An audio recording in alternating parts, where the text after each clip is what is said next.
This is Classical Ideas with Greg Soden.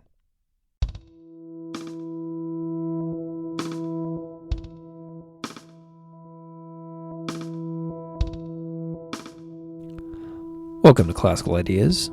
This is Greg Soden. Earlier this year, a frequent listener of the show sent me an article about the first pagan temple being built in Iceland in 1,000 years. The group, the Ásatrú, are the largest non-Christian religious group in all of Iceland, with membership hovering near 4,200 as of early 2018, in a country of only around 330,000 people. The Ásatrú website, Ásatrú.is, states it is a religion or pagan tradition based on tolerance, honesty, respect for cultural heritage, and nature. An ethical point is that each person is responsible for themselves and their actions. The tradition was officially founded in 1972, simultaneously a new and old religion. Ásatrú includes pre-Christian Icelandic polytheism, like worship of Thor, Odin, and Freya, among others. I found the website, Ásatrú.is, and sent an email to High Priest Hilmar Örn Hilmarsson, who was enthusiastic to jump on a Skype call to tell me some of the basic beliefs of Ásatrú, some details and information regarding their brand new temple in Reykjavik, and to discuss his role and what he does as a high priest. Hilmar Örn Hilmarsson is also a popular musician and composer in Iceland. In addition to learning from him about Ásatrú, I've been enjoying his music, particularly his soundtrack collaboration with Sigur Rós to the film Angels of the Universe. I had a great time speaking with Hilmar between our homes in the US and Iceland. I have as many follow-up questions about Ásatrú as I did going into our first conversation, but those will need to wait for another day. So without further delay, here is my conversation with Hilmar Örn Hilmarsson, High Priest of the Ásatrú Temple in Iceland.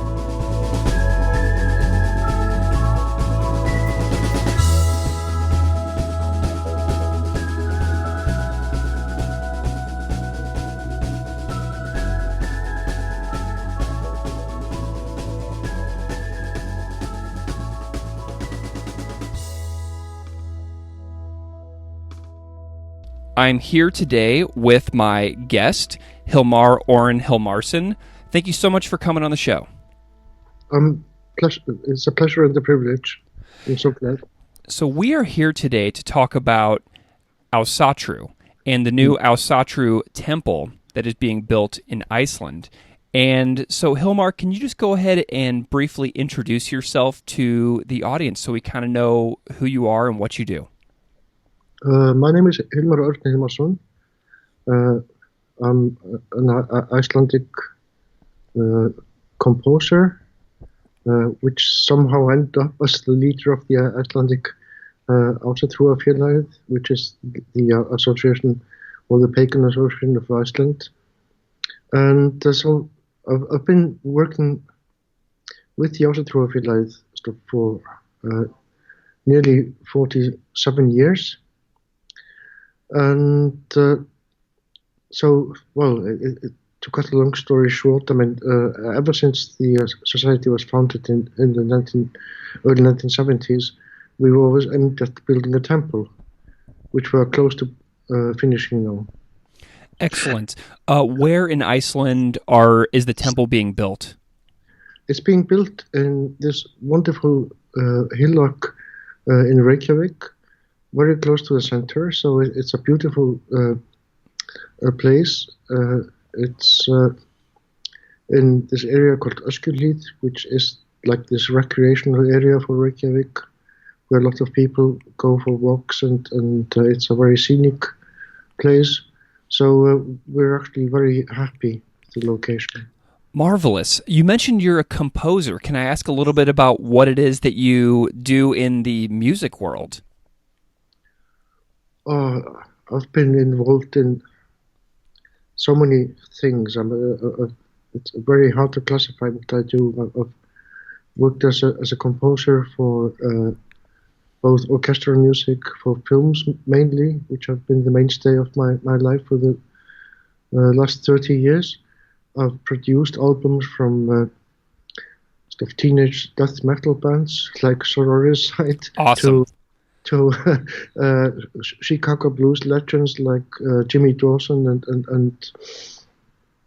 and other people. So I'm very Catholic in my musical tastes, to use that word in the very original meaning. I love that. And I am a fan of death metal, so that does not surprise me at all, and I really think that's great.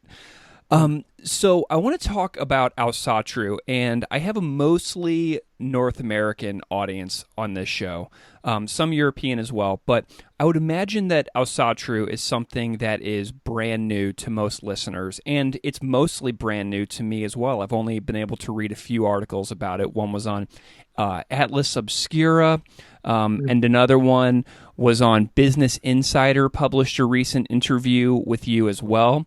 Oh, wonderful.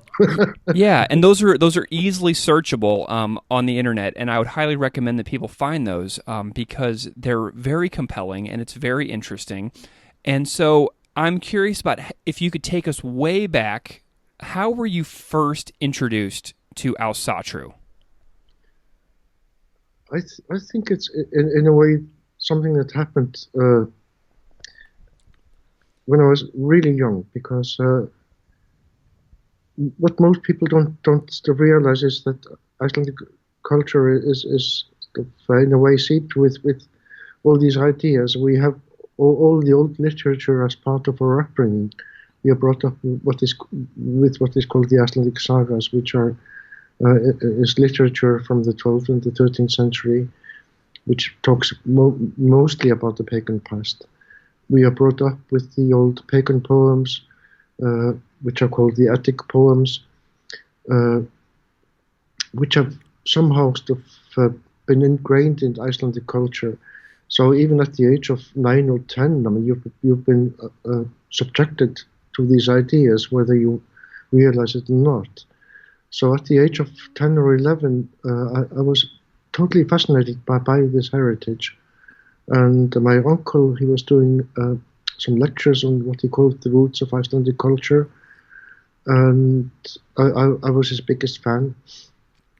I got to carry his transparencies when he was doing the lectures. And I was totally sold on this idea that we had this wonderful philosophical, religious past that had been written or glossed over. And so I think at the age of 11 or 12, I was totally convinced that this mythology, this idea of life, was something that I wanted to follow. I was lucky enough at the age of 14 that the Icelandic Ásatrú Association was formed. It got a legal recognition a year later, and 11 months after that, on my 16th birthday, I could legally join them. And it was, in a way, not very romantic. There were only about 30-odd people who were in the association. I was told later that I was member number 36. And so we plodded along for a long time. So going from being member number 36 to being the high priest, how have the numbers changed between then when you were 16 joining at number 36 and now? How many people are involved currently with the association? We are about 5,000 now, which means that for the last 11 years we've been the largest non-Christian denomination in Iceland. And also, I think for the last 18, or I should say 19 years, because my point of reference is always the year 2000. We've been, in a way, an accepted part of Icelandic society. So we nobody sees us as eccentrics or people who are doing some crazy, ridiculous things. Yeah, and that's really interesting because as a pagan practice, in the United States, paganism is still widely suspected of being up to something that is like against the norms of American society. So that's really interesting to hear that you guys are widely accepted and not viewed as eccentric. Like, that's really interesting to me. I think it's a privilege that that our heritage is so recognized that these are our roots. This is what we are.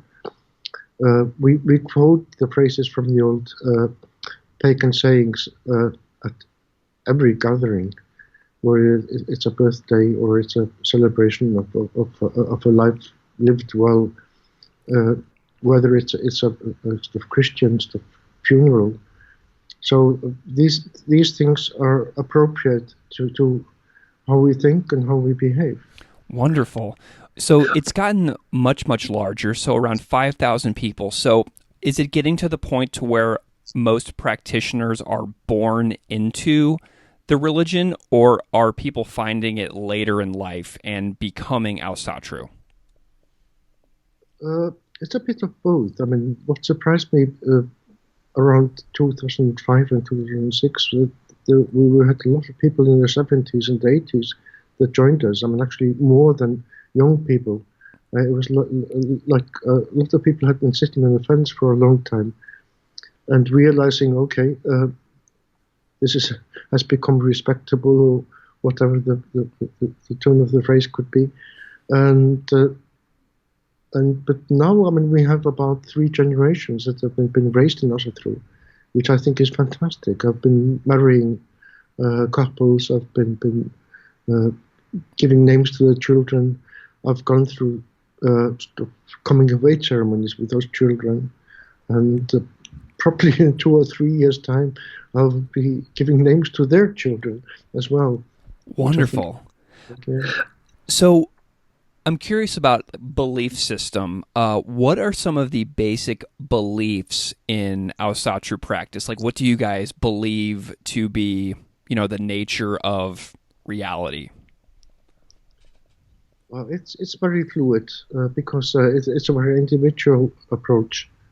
I think our basic tenets are about honesty, being an upright person, being a good friend, being a good host, being a good guest.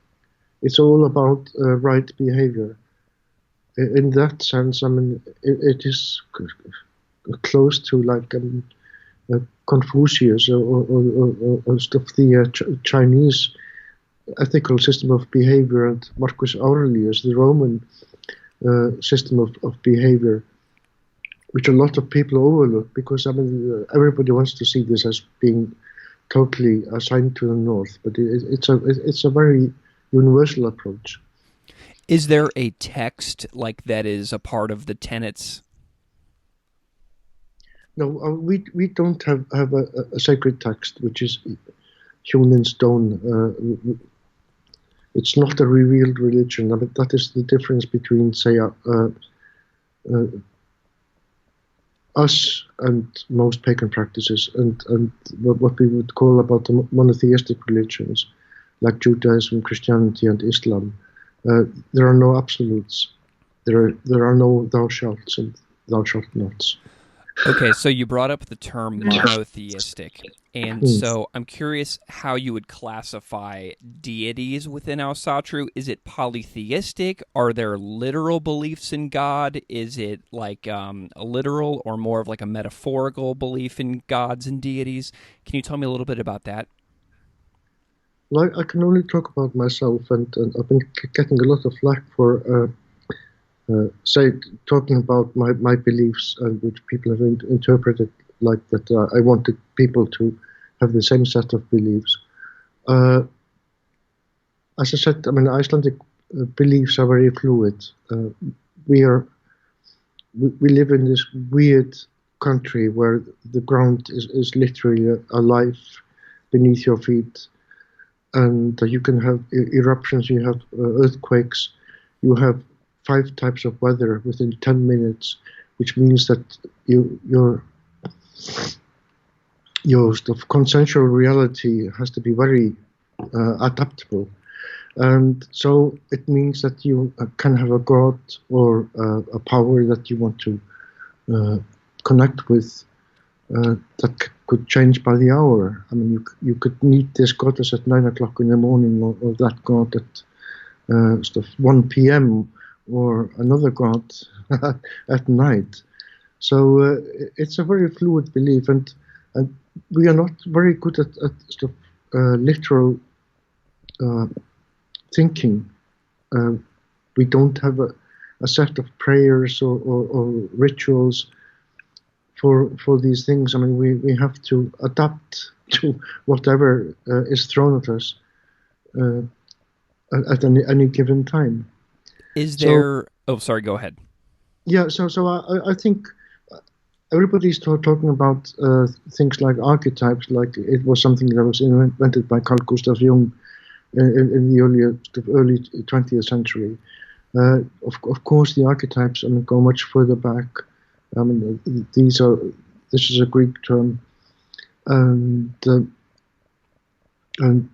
so we have a distinction between the archetypes, which are sort of like the primal things. We have the distinction of stereotypes, which we have in literature, but in Iceland we probably have a blend of both of these things.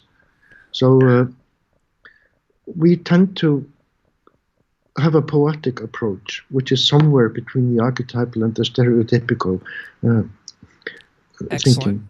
Are there any particular gods that people may recognize that you guys can also recognize within Asatr? Like, what are some names that you can throw out there as far as the Icelandic mythology goes?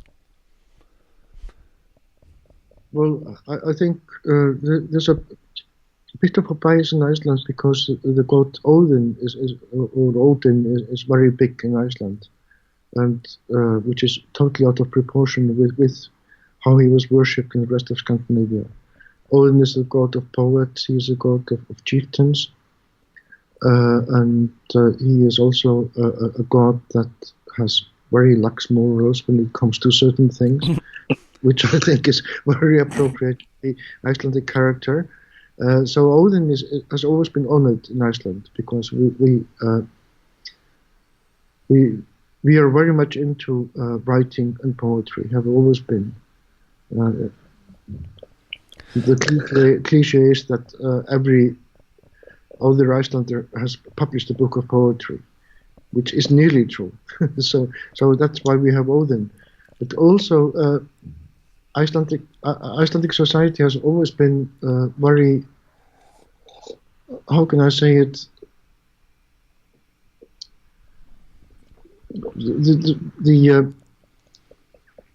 The term would be feministic, but we can't even use this stuff. The anthropological terms about this being sort of something that do with a goddess thing, but there's always been a sort of the sexes are equal. They've always been equal. In the Icelandic sagas, the women are as much protagonists as the males. So there's always a very sort of feministic slant on our sagas, our myths. We've always had very powerful women who decide the fate of the family as much as the men, and that never disappeared, even through the Middle Ages, where women were subjected to being sort of second or third in the countries around us. So you are high priest. Are there more clergy in the specific association that you're in? Oh yes. There are 11 of us, and I'm glad to say that we nearly have an equal distribution among women and males, which are part of the clergy. Excellent. So are you all called high priests? No. stuff. I have this title called Allsherjargoði, which is a uniquely Icelandic term. You don't find that anywhere else. And we're not even sure if the title Goði existed outside of Iceland. There is only one runic inscription in Denmark that mentioned that term. So Goði, as we see it, is a very Icelandic and uniquely Icelandic term. It can be both male and female. Excellent.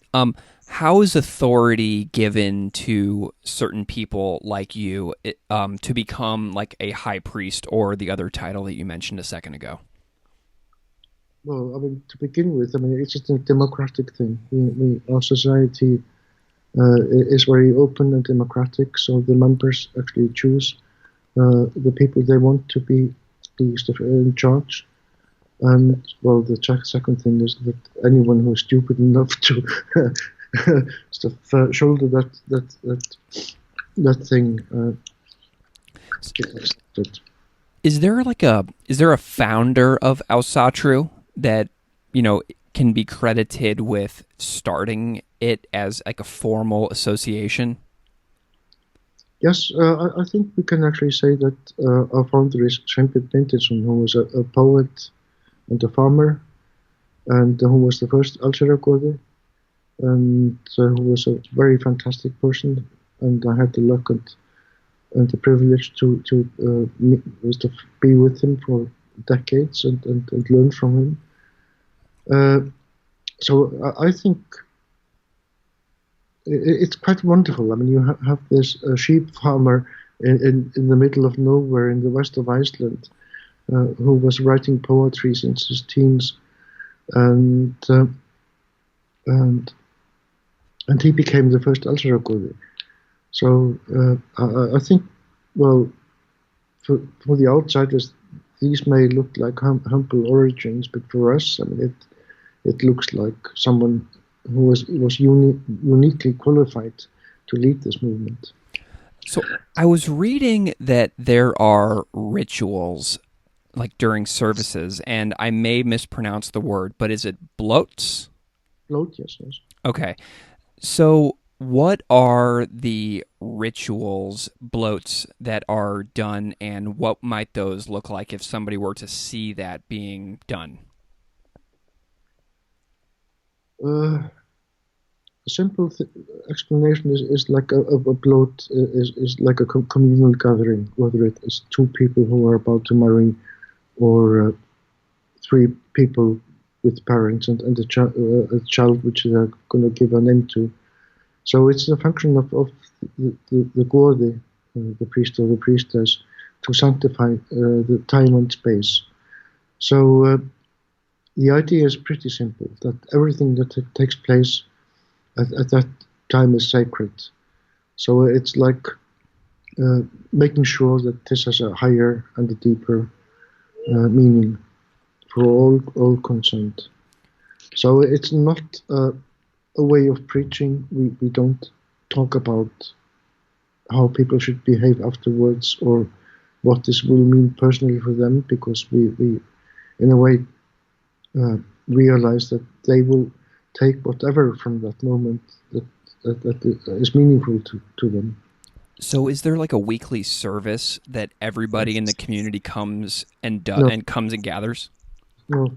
We have a weekly gathering stuff, which is basically discussion. We have 4 cardinal ceremonies during the year, and then we have 2 other big ceremonies, which are also very popular, where we have people maybe from 60 up to 300 to 400.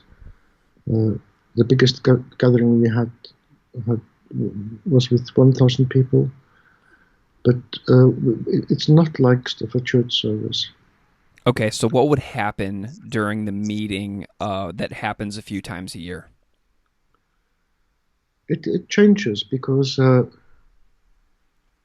it means what time of the year. I mean, if it's the first day of summer, it'll deal with what has happened in the preceding months, what we hope for in the next few months. It could also be colored by recent happenings, like when we had the financial crisis in Iceland. We would address that during the ceremonies. We would address hopes and fears. And also, if people who are sort of part of the ceremony want to have a remembrance of a relative or someone near and dear who has passed away, that will be included. So in a way, it's very fluid. It's not set in stone. So every ceremony will in a way be colored by what is happening at that given moment and what has led up to that given moment. I love that. So it's almost like reactive to current events and the current climate as well, isn't it? It has to be, yes. Excellent. So you are the fastest growing religion in Iceland. Yes. Why do you think that might be?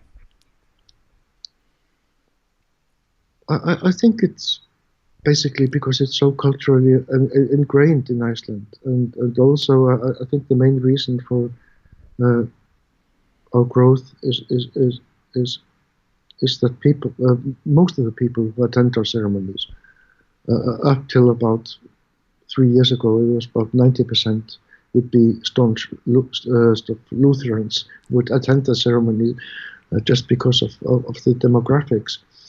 And then people actually realize that our ceremonies are beautiful, they have a meaning, and they can relate to that. So I think that is why people join us. Is everybody in the association Icelandic, or do you have people from around Europe and from around the world who have made their way to Iceland have joined up as well? Yeah, if people have an Icelandic residency, because we are actually governed by Icelandic laws, which means that everybody who has a residency in Iceland can join. But we don't do outreach, neither in Iceland or anywhere else. We have a lot of people who want to be sort of associate members, but we can't do that by legal means. Can you tell me about the importance of nature and the natural world to Ásatrú? It's always been important because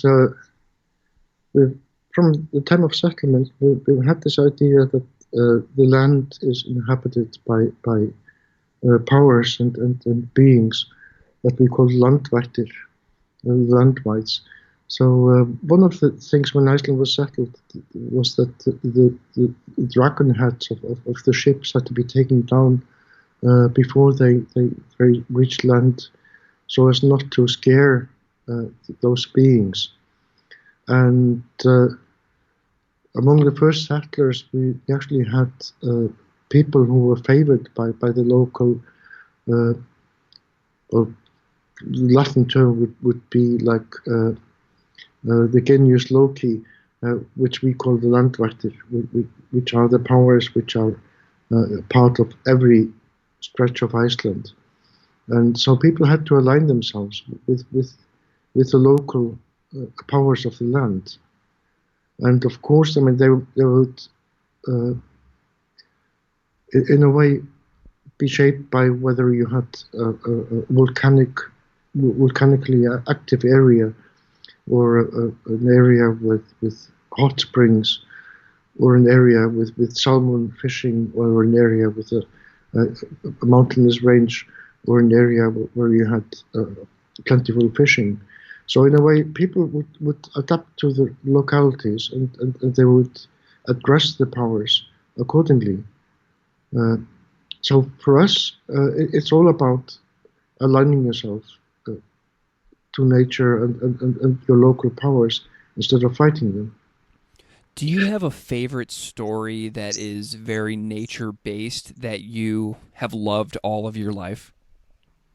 I have lots of them, because it's very funny, because the Attic poems are filled with wonderful natural imagery, and in Western civilization we have this idea that nature was invented when Petrarca went up on a mountain in the 14th century and realized that there was a landscape. So we have this weird cultural bias that nature did not exist in Western thought until 1400. But in Iceland, and of course, I mean, if you go back to other civilizations, I mean, you look at Egyptian papyrus, you look at Shinto in Japan, everybody has been appreciating nature except in narrow Western mind. So nature has always been a big thing. It's a humbling thing. It's a universal experience. So that is why we have this beautiful imagery in the old poems and the Icelandic sagas. So there are so many. Excellent. I'm gonna pick your brain later on in an email, and I'm gonna ask for some book recommendations. So maybe think about some things that you think that have decent English translations, because obviously my language abilities are not super diverse. But I would love to be able to read some, because these stories sound fantastic and beautiful, and I feel like I have a lot to learn by diving into some Icelandic mythology. So let's move on a little bit to your current building project.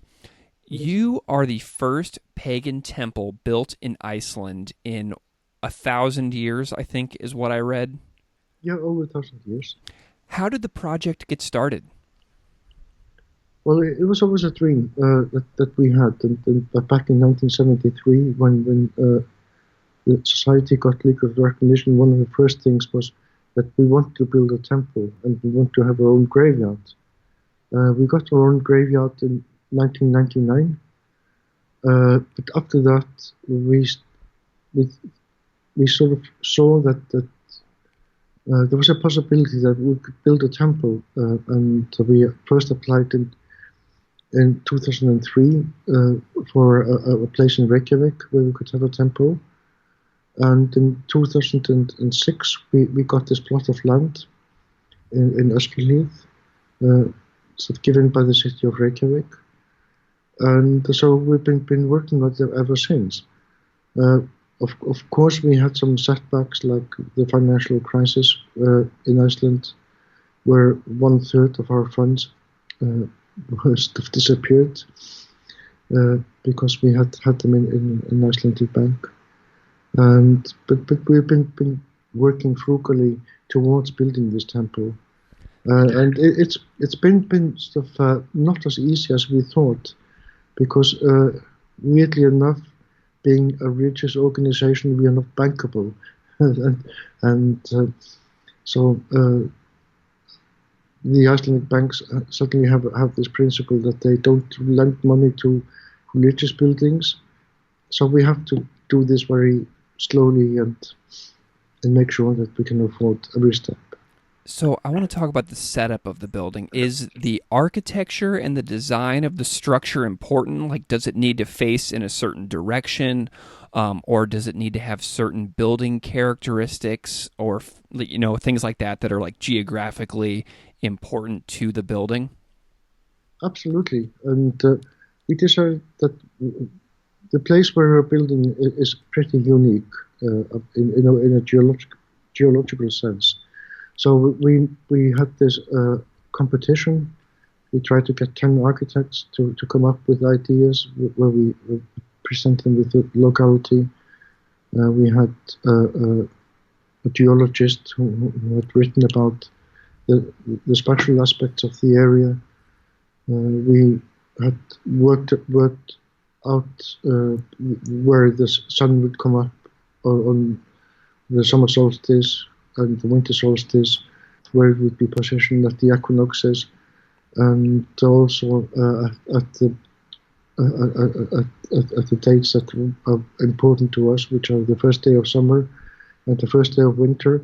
So we wanted the symbolism of the year and the sun, and how the sun revolves around the area stuff during the seasons. We want that to be part of the building. Sadly, we only got 8 architects to send in stuff ideas, and we picked one of them out, which is a person who has very much has studied all these ancient ideas and sacred geometry, and worked that into the building. But the first criteria we had was that we did not want to be built stuff like a film set. This would not be like Rohan from Lord of the Rings. Right.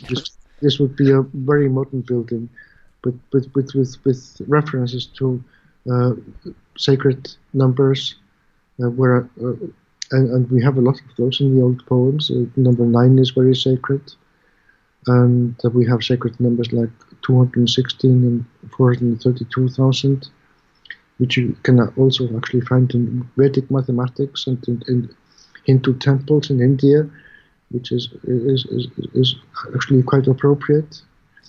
And we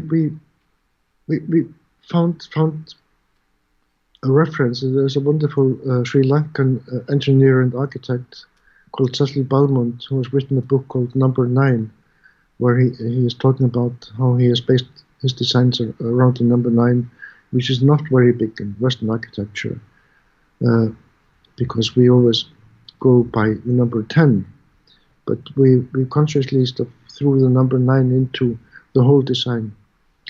And this is the best aligned building in Icelandic history, because we spent about 2 days having the magnetic north mapped out in a really precise manner. Down to stuff, not degrees, but minutes and seconds within those degrees, and probably milliseconds. So what is the inside of the building going to look like? Can you paint a picture for listeners around the world, what they would see if they were to walk into the building? It'll be very stripped, because what happens in that building is that, in a way, it's a descent into the underworld to begin with, because we are going into the rock. On the south side, which is where you approach, it's even ground. Then you move towards the north, and then you have about 4 meters of natural rock formations, which are part of from the west to the north to the east. So you're in a way entering the ground, but 8 meters, 8 yards above you is a dome, which is open to the sky and the sun, and the passage of the sun, which will then, in a way, paint the temple with light according to the seasons.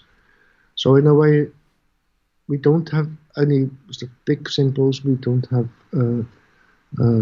statues of gods as part of it, but we have nature actually showing herself in all her splendor and ever-changing through the seasons. Marvelous. What do you love about practicing Asatru? What do you love about it, and why do you choose to do it? It sort of resonates with the core of my being, and it has evolved with me, and through my growth as a person. I found a lot of things in my teens that helped me forge my own identity. As I matured, I saw some profound things that were then kicked out when I had my first big crisis moments in my life, where I would lose someone who was near and dear to me, but I could somehow find an aspect that would address that. So in a way, it's stupid me who is actually evolving into these things and being able to pick up lessons which are appropriate to any phase of my life. Hilmar, I have only one more question for you, and that is, where can people find more about Asatru if they want to dive deeper and extend their own learning based on this conversation? Well, basically, as I said, we don't do outreach, and we have a very humble homepage, which is asatru.is. But in the next few months, we will be putting, because of a lot of people like you, who are contacting us, we'll be putting out a lot of resources or links to resources, which are mostly not our own, but things that we approve of. Because we have always wanted to just be a self-contained unit in Iceland. We don't want to dictate people's religious ideas or outlooks anywhere else. But we will have some small ideas for everybody. Fantastic. Well, Hilmar Örn Hilmarsson of the Ásatrú Temple in Reykjavik, Iceland, this has been a real pleasure. Thank you so much for coming on Classical Ideas. Okay, Greg. Thank you so much.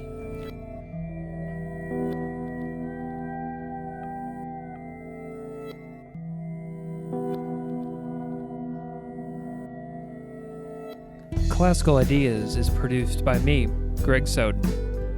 Music on Classical Ideas is composed and performed by Derek Strybig. You can find his music at www.wearewarmmusic.com. If you like this show, please rate it on iTunes, Stitcher, or wherever you get your podcasts.